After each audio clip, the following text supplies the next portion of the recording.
लो जी, आज की कहानी का नाम है जैसे को तैसा। कहानी का अनुवाद किया है मोहिनी राव जी ने।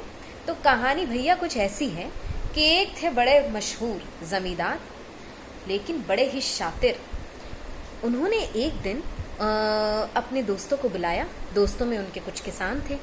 किसान उनका पैसा वैसा तो वापस दे नहीं रहे थे, लेकिन बदले में कुछ ना कुछ उपहार वगैरह देते रहते थे।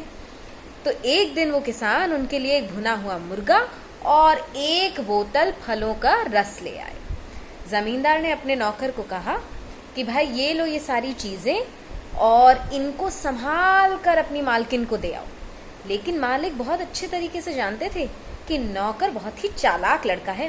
तो नौकर को उन्होंने पता है क्या कहा, देखो इस कपड़े को बिल्कुल ना उठाना, इस कपड़े में है जिंदा चिड़िया और बोतल में है जहर। खबरदार जो रास्ते में इस कपड़े को हटाया, क्योंकि अगर तुमने ऐसा किया तो चिड़िया उड़ जाएगी और बोतल सूंघ भी ली तो तुम मर जाओगे, समझे। नौकर अपने मालिक को खूब पहचानता था। आखिर पहले दिन की बात थोड़ी थी। उसने एक आरामदेह जगह पर कोई कोना ढूंढा और बैठकर भुना हुआ मुर्गा खा गया। उसने बोतल में जो रस था वह भी गटागट सारा का सारा पी डाला, एक बूंद भी नहीं छोड़ी।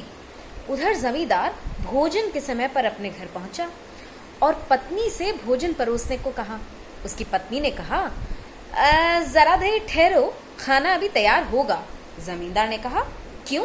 मैंने जो मुर्गा और फलों का रस भेजा था बोतल में वही दे दो, बहुत है। उसके गुस्से की सीमा न रही जब पत्नी ने बताया कि नौकर तो सुबह का गया, घर वापस ही नहीं आया। बिना कुछ बोले गुस्से में भरा जमींदार अपने काम की जगह पर वापस गया तो देखा नौकर चादर ताने सो रहा है।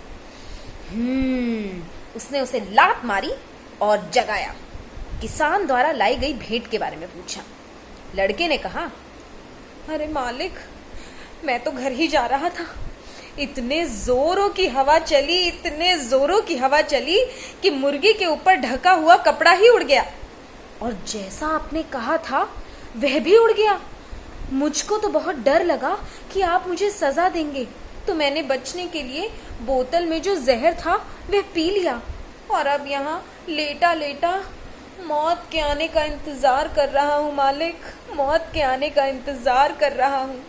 धन्यवाद।